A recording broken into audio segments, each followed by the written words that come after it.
Dahil nga sa nais ng ating bida na bigyan siya ng teknik ng lalaking ito, ay napapaisip ito sa pagkatao ng ating bida at kung bakit nakakalabas-pasok siya sa abyss of chaos. Hindi nga daw niya pwedeng sabihin ang mga nalalaman niya hanggat hindi niya nalalaman ang tunay na pagkatao ng ating bida. Ilang sandali pa ay sinabi niya na mayroon siyang pwedeng ibigay na teknik sa ating bida. Ang teknik umanong ito ay mula kay Yu Fuyao, ang celestial god ng silangan, at siguradong babagay daw ito sa ating bida. Sabay sinabi nitong, lumapit ka dito sa akin at sasabihin ko sa iyo ang lahat tungkol sa teknik na ito. Pero sinabi naman ng ating bida na ayos na siya sa pwesto niya dahil naririnig naman niya ng maayos ang sinasabi nito. Iniisip nga ng ating bida na nais pa siyang utakan at gulangan ng lalaking ito. Dahil kung hindi daw siya nagkakamali ay nakakagalaw lang ng maayos o limitado ang galaw ng lalaki sa platform kung saan siya nananatili.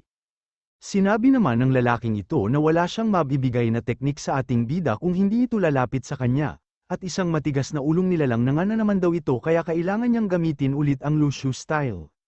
Tinanong nga ng ating bida kung gaano nakatagal ang lalaking ito dito, na iniisip naman kung bakit bigla siyang inuusisa. Gayunpaman ay sumagot naman ito at sinabing hindi na niya alam dahil walang paraan sa lugar na ito upang bilangin ang tagal ng panahon na nandito siya.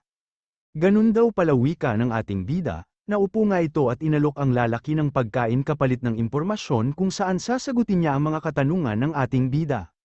Bigla nga itong naglaway nang marinig ang salitang pagkain, at habang patuloy na tumutulo ang laway nito ay iniisip niyang matagal na siyang natrap sa lugar na ito at dinidepensahan ang kanyang sarili mula sa dark mist gamit ang kanyang kapangyarihan. Hindi nga daw niya inaakala na magkakaroon siya ng pagkakataon upang makakain pang muli at kung talagang bibigyan daw kaya siya ng pagkain ng ating bida. Sinabi nga niya na kung mabibigyan siya ng nag-aapoy na manok ng ating bida ay sasagutin niya ang tatlong katanungan nito. Napaisip naman ang ating bida sa nag-aapoy na manok na sinasabi ng lalaki kaya malamang daw ay nagmula nga ito sa ibang daigdig.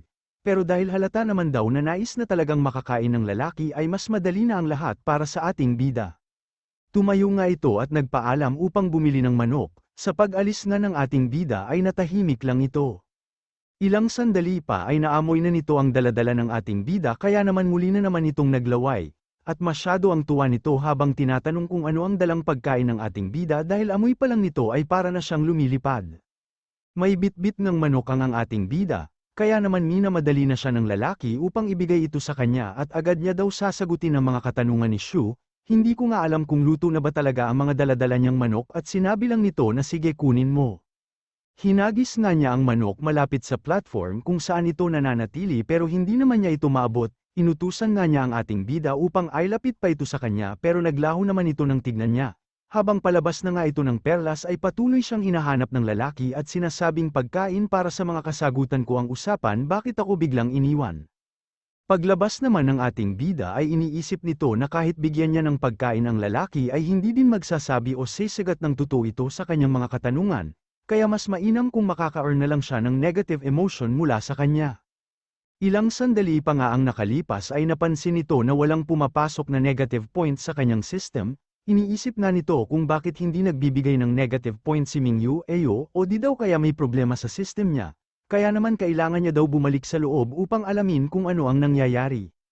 Pagbalik nga ng ating bida sa loob ng perlas, ay agad na tumama sa kanyang ulo ang mga negative points mula kay Mingyu Eyo dahilan upang masuka ito ng dugo, at tuluyang bumagsak sa lupa. Masaya naman daw si Mingyu Eyo at bumalik ang ating bida sabay sinabing pag inabot mo sa akin ng pagkain ay sasagutin ko na ang lahat mong katanungan at bibigyan din kita ng cultivation method.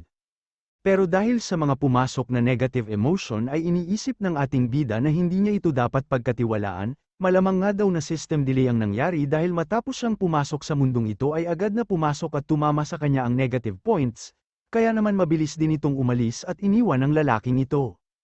Paglabas na niya ay pinasok niya ang perlas sa kanyang seal at iniisip na hindi dapat pagkatiwalaan ang taong tulad ni Mingyu Eyo dahil puno ito ng sama ng loob sa katawan, liban na nga lang daw sa makaka-earn siya ng negative points sa kanya ay wala na siyang ibang mapapala pa. Ilang sandali pa ay naisip niya na mayroon na siyang hindi maasahang espiritu at ngayon ay mayroon pa siyang hindi maasahang tao. Dapat nga daw ay masaya siya dahil sa mga kayamanang nakuha niya at ito nga ang Shadow Blade at Perlas. Pero hindi niya daw inaasahan na hindi maasahan ang mga ito. Kinabukasan nga ay muling nag-ensayo ang ating bida, at muli din siyang inaasar ni Chill Dehai. Sinabi nga nito na above average ang kaalaman ng ating bida sa paggamit ng espada pero malayo o matagal pa ang aabutin upang ma-master niya ito, madami pa nga daw kailangang matutunan ang ating bida. Sinabi nga din nito na ang kasalukuyang kakayahan ng ating bida ay pinpigilan ng lahat ng uri ng mga panuntunan. Sinabi nga din nito sa ating bida na, para kang mapurol na mangangahoy na ang alam lang ay gumamit ng brute force o physical na lakas sa halip na kasanayan o kaalaman sa espada. Kaya naman bigla niyang winasiwas ang espada kay Childehay na mabilis din namang naiwasan nito. Sinabi nga ng ating bida na puro kasalita ipakita mo sa aking ang sinasabi mo kung tunay kang ang lalaki. Bubong nilalang wika nga ni Childehay. Sabay nagsummon ito ng espada at nagpakitang gilas ito sa ating bida na tamang kain na naman ng pakwan at habang pinapanood ito ay iniisip na pangkaraniwang sword dance lang naman ang ginagawa niya. Magandang ang tignan pero wala namang kapangyarihan. Sa pagbukas nga nito ng kanyang mga mata ay kasabay nitong natapos ang kanyang sayaw na sinasabi ng ating bida, napatitig nga ito sa upuan na sinayawan daw ni Childehay, hanggang sa biglang nagtalsikan ang mga parte nito. Habang tinitignan nga niya ang naukit na upuan ay iniisip ng ating bida na mas maselan o mahirap ang sword skill ni Childehay kumpara kay Master, pero ang bawat galaw niya ay hindi pinipigilan ng anumang panuntunan tulad ng turo sa kanya ni Master kung saan ang mga nagagawa lang niya ay ang pagwas-iwas, slice at saksak. Ito na nga daw umano ang sinasabi nila na magkaisa ang espada at ang gumagamit nito, at ang paggalaw ng espada ayon sa kagustuhan ng gumagamit. Tinanong naman ni Childehay ang ating bida kung may natutunan ba siya sa mga pinakita niya, pero nagalit lang ang ating bida sa kung bakit inukit ni Childehay ang kanilang upuan dahil pamana pa daw ito sa kanya kaya kailangan itong bayaran ni Childehay. Ilang sandali pa ay hinawakan ng mahigpit ng ating bida ang Shadow Blade habang sinasabi na bobo pala ha, iniisip nga nito na kailangan niyang sirain ang tuntunin at gamitin ang kanyang utak upang ma-apply ang nararapat na kaalaman. Unti-unti nga ay ginagaya nito ang ginawa ni Childehay pero sa mas mabagal na paraan, at habang pinapanood siya nito ay iniisip ni Childehay na, hindi na din masama nagpakita lang ako sa kanya ng ilang galaw pero ngayon ay unti-unti nang nag-improve ang willpower ng batang ito at kasalukuyang nasa level na hindi maaabot ng pangkaraniwang tao, dagdag pa nito ay inaasahan na niya ito sa matigas na ulo nating bida dahil talentado naman daw siya. Ilang araw ang nakalipas ay napadaan si Manong na kapwa tindero ng ating bida. Bigla nga itong napahinto nang mapansin niya ang kakaibang aksyon o ginagawa ng ating bida, kasalukuyan nga itong nag-practice ng sword technique niya gamit ang Shadow Blade. Iniisip ni Manong kung anong ginagawa nito at nakakatakot daw si Lucio, sa pananaw nga ng ibang tao ay tila baliw ito dahil hindi naman nila nakikita ang Shadow Blade na winawasiwas niya o gamit sa pag-ensayo, napansin naman siya ng ating bida ngunit nang lingunin niya ito ay mabilis na umalis.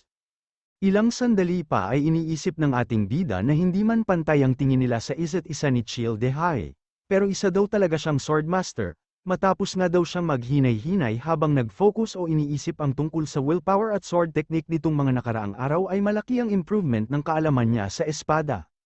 Maging ang Energy Ocean at Snow Mountain nga daw ng ating bida ay mas mabilis na nabubuo ngayon. Pero mas mainam pa din daw sana kung tumigil na si Childehay sa panglalait at pangmamaliit nito sa kanya. Pero ilang sandali pa ay lumabas na naman si Childehay at tinawag na bobo at tanga pa din daw ang ating bida kahit na mabilis ang nagiging improvement niya.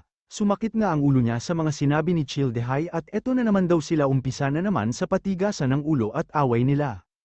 Sinabi nga ni Childehay na, sa tingin mo ba magkakaroon ka ng mas madaming oras pag binabagalan mo ang pag-ensayo o was-iwas sa espada mo? Ang pinakamakapangyarihang teknik ay ang pinakamabilis. Kailan mo ba magagamit ang espada mo ng mabilis?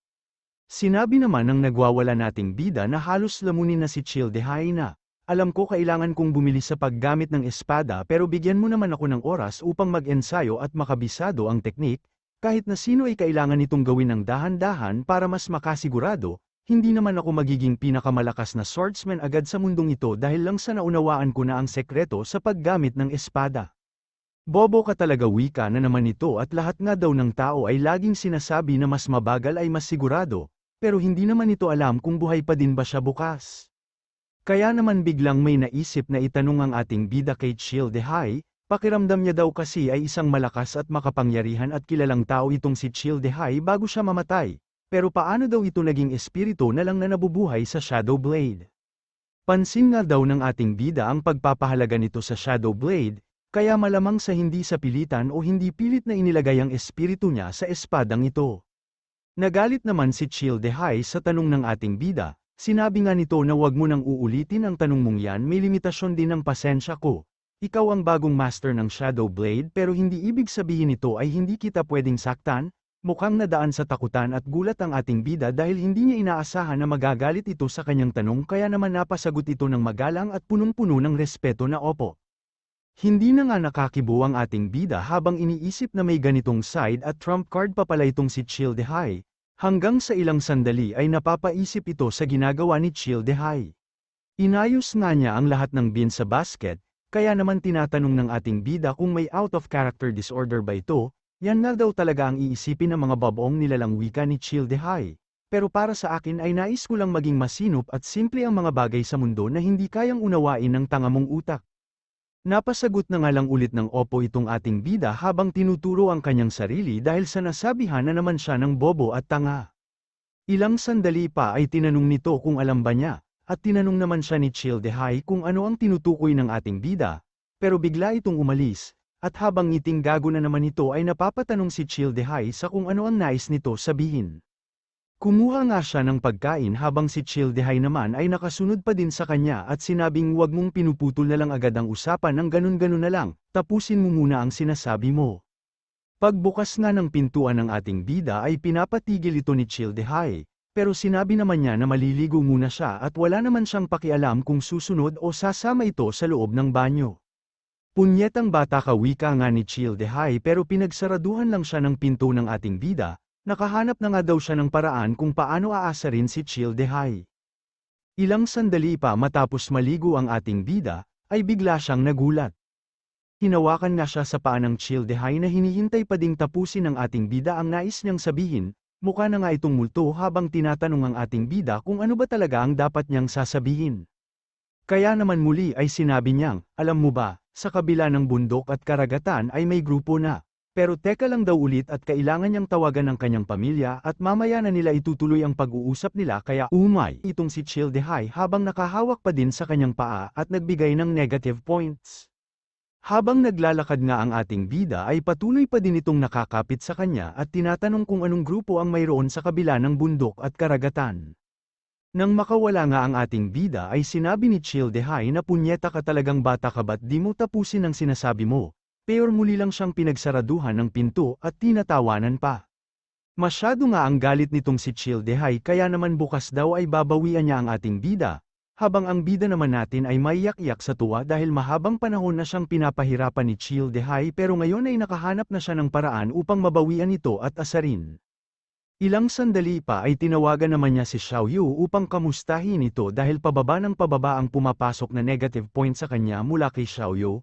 May sumagot ng lalaki sa tawag niya at sinasabing sandali lang, sabay tinawag na boss si Xiaoyu at sinabing may tumatawag sa kanya. Napapaisip naman ng ating bida kung bakit lalaki ang sumagot sa tawag niya kay Xiaoyu at ano na daw kaya ang ginagawa nito. Ilang sandali pa ay nagsalita na si Xiaoyu at tinatanong ang ating bida sa kung bakit ito tumawag, sinabi naman nito na nais niya lang siyang kamustahin sabay tanong sa kung bakit lalaki ang sumagot sa kanyang tawag. Sinabi naman ni Xiaoyu na bago niyang tauhan ang lalaki, dahil nagsimula na sila ng bagong tactical training kung saan magkakasama na ang lalaki at babae sa isang grupo kaya naman dama-dami na daw ang tauhan niya. Napatanong naman ng ating bida kung bakit hindi babae laban sa lalaki ang tactical training nila at bakit masyado yatang mabilis ang pagbabago sa training nila. Lagi daw kasing nananalo ang grupo ni Xiaoyu dati kaya minabuti nila na pagsamahin na ang babae at lalaki. Dahil wala ng punto kung laging talunan ng grupo ng mga lalaki. Iniisip nga ng ating bida na nagbago ang training exercise nila dahil sa masyadong malakas si Xiaoyu, at mukhang ang nagbubunga naman daw ang pagpunta ni Xiaoyu sa training camp dahil nga sa nagiging leader na ito at may mga tauhan na. Ilang sandali pa ay tinanong ni Xiaoyu kung bakit kumakain palagi ang ating bida ng abyss fruit sa tuwing may bubugbugin siya o matapos siyang mangbagbag. Nagulat nga ito sa tanong niya at pag nalaman daw ni Xiaoyu ang patungkol sa negative points at kanyang system ay siguradong ma-realize niya na sinasadya siyang asarin ng ating bida upang maka-earn ng negative points sa kanya at pag nangyari daw ito ay katapusan na niya. Bigla na nga lang sinabi ng ating bida na may emergency siyang kailangang puntahan kaya naman papatayin na niya ang tawag at sinabing kumain na lang siya ng masasarap pagsapit ng New Year. Buti na nga lang daw at wala sa bahay nila si Xiaoyu dahil kung hindi ay hindi niya din maiiwasan ang tanong nito, at sana daw ay makalimutan na ni Xiaoyu ang tungkol dito matapos ang kanilang training camp.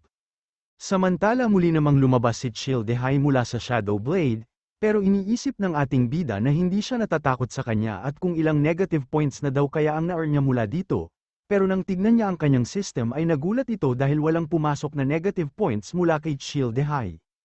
Iniisip nga nito kung ano ang nangyayari at kung gumaling na daw kaya ito mula sa OCD o out of character disorder niya matapos lang ang isang gabi.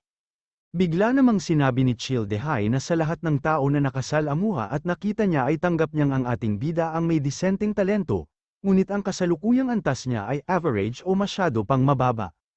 Iniisip naman ng ating bida kung ano ang pinagsasabi nito at kung sinasadya ba siyang hindi pansinin ni Chill Dehai. Muli nga niyang binanggit ang patungkol sa grupo mula sa kabila ng bundok at Karagata, tinawag din ito sa pangalan na Chill Dehai at Auhai at tinawag niya din itong tanga pero wala pa ding kibo si Chill Dehai. Hindi daw ito maaari wika ng ating bida pero bakit wala itong reaksyon sa mga sinasabi niya? Natawa nga si Chill Dehai at sinabing basta hindi ko maririnig ang mga salitang nanggagaling sa pasmado mong bunganga ay walang kwenta yan, at wala ka ding ibang magagawa sa akin. Ako ang nagwagi-bata wika nga nito sabay sinabing pwede nang itigil ng ating bida ang pag-ensayo niya dahil hindi na niya itututuruan at di na nga nakapagsalita ang ating bida nang bigla itong bumalik sa kanyang seal, pero iniisip ng ating bida na kayang mapigil o pigilang makadinig ni Chill Dehai ang kanyang mga tenga. At dahil dito ay magagawa na niya ang lahat ng nais o pang-aasar niya sa ating bida nang hindi siya makakabawi. Pero hindi naman daw ito maaari at kailangan niyang makaisip ng bagong diskarte, mabilis nga itong tumakbo palabas ng kanilang bahay, pero bigla itong napatigil nang makita niya ang basket ng beans na inayos ni Chill Dehai. Iniisip ng ang ating bida na ang makulit na si Chill Dehai ay hindi nakakarinig ng kahit ano ngayon. Pero alam na daw niya ang kanyang gagawin kaya naman pinataka niya ng dugo niya ang Shadow Blade. Paglabas nga ni Chill Dehai ay tinatanong nito ang ating bida kung bakit siya tinawag at nais pa ba nitong mainsulto sa mga salita niya. Tinamba naman ng ating bida ang basket ng beans dahilan upang kumalat ito, at sinabing ikaw nag-umpisa nito di ba kaya masaya akong sabayan ang trip mo. Sinabi nga ni Chill Dehai na ngayon lang siya nakatagpo ng nagmamay-ari sa Shadow Blade na walang hiya tulad ng ating bida. Pero sinabi lang naman ng ating bida na inukit mo nga yung upuan ko ng walang palm kahapon at di ka pa nagbabayad kaya wag mong agawin ang linya ko. Sabay inutusan nitong bumalik na sa pamumulot ng beans dahil mag-ensayo na daw siya, hanggang sa napansin ni Chill Dehai na, natapakan at naduraj ang isa sa mga beans dahilan upang tumirik ang mga mata nito sa galit. Habang nag-ensayo naman ang ating bida ay iniisip niya kung bakit tila kinilabutan at nilalamig siya. Paglingon nga niya ay nakita niya si Chill Dehai na umaapaw na sa galit at sinabi sa ating bida na ipapadala na kita sa impyerno ngayon. Inatake nga niya ang ating bida habang unti-unti itong nagpapalit ng kaanyuan bilang isang dragon, at nagdulot ng pagsabog ang ataking ito ni Chill Dehai. Matapos mawala ang alikabok ay muli itong napatingin sa ating bida na nakaiwas naman gamit ang kanyang divine water, at tinatanong kung seryoso o totoong galit na ba talaga itong si Chill Dehai ngayon. Pero dahil sa kakaiba at tila walang pakialam niyang tingin sa mga sinasabi ng ating bida ay naisip nitong totoo na ang galit na ito ni Chill Dehai. Kaya naman kailangan niyang magmadali upang tumakas sana pero ganap nang nakapagpalit ng anyo si Chill Dehai at hinaranggan ng ating bida. Dumagundong nga ang boses nito matapos sigawan ng ating bida, na nagmamakaawa namang tumigil na ito at may sasabihin siya. Makalipas ang ilang sandali ay puro benda, bukol at pasa ang mukha nito habang hinahawakan ng mga tama niya at sinasabing masakit. Matapos nga itong mahiga ay iniisip niya na malamang sa siya ang kauna-unahang tao sa mundong ito na binugbog ng sarili niyang espiritu ng espada. Iniisip nga nito kung anong meron kay Auhai o Chill Dehai, dahil bukod umano sa dragon ang tunay na kaanyuan nito ay malakas din ang kapangyarihan kung saan mas nakakatakot pa ito sa A-rank. Kung wala nga lang daw limitasyon ng paggalaw o pananatili ni Chill Dehai sa labas at restriction sa seal niya upang hindi ito agad makalabas ay siguradong patay na siya. Iniisip nga ng ating bida kung ano na ang pwede niyang gawin ngayon, dahil pag muli niya itong ginalit ay siguradong bagbag na naman ang abot niya. Masyado nga daw siyang mahina upang labanan ito kaya malamang sa hindi niya ito mababaw iyan. Sana daw ay pwede niya itong ikulong sa isang maliit at madilim na kwarto kung saan ang pwede lang gawin ni Chill Dehai ay mamulot ng beans at bilangin ang mga ito ng walang katapusan. Bigla nga itong bumangon nang maisip niyang pwede niya itong ikulong sa loob ng perlas, dahil puno naman daw ng superpower ang loob ng perlas ay pwedeng manatili si Childehay dito at malamang sa ayos lang kahit wala siya sa Shadow Blade, at ito nga daw ang dapat niyang gawin. Samantala sa loob ng perlas habang patuloy pa ding inaabot nito ang nag-aapoy na manok ay sinasabi nito na malapit na niya itong maabot at konting-konti na lang. Bigla namang dumating ang ating bida at may daladalang basket kaya naman nagulat ito, bigla nga siyang umayos ng upo at sinabing kahit hindi ako kumain ay mabubuhay pa din ako ng mahigit 10,000 taon. Dinilat nga nito ang isa niyang mata nang marinig ang kakaibang tunog, at napapatanong ito sa kung ano ang ginagawa ng ating bida matapos niyang ibuhos ang isang basket na beans sa lupa. Ilang sandali pa ay nilabas niya ang espada, at dahil hindi naman ito makita ni Ming Yuyu ay iniisip niya kung may dinukot ba ang ating bida pero wala naman daw itong makita na hawak niya. Pinalabas nga ng ating bida si Childehay na agad namang nakita ang mga nagkalat na beans kaya tinatanong nito ang ating bida kung bakit niya ito ginawa. Sinabi naman nito na tama na ang kuda at umpisahan mo na magtrabaho. Kaya naman mabilis na nagtungo si Childehay sa mga beans habang sinasabi na hintayin mo lang akong maka-recover bubugbugin ulit kita.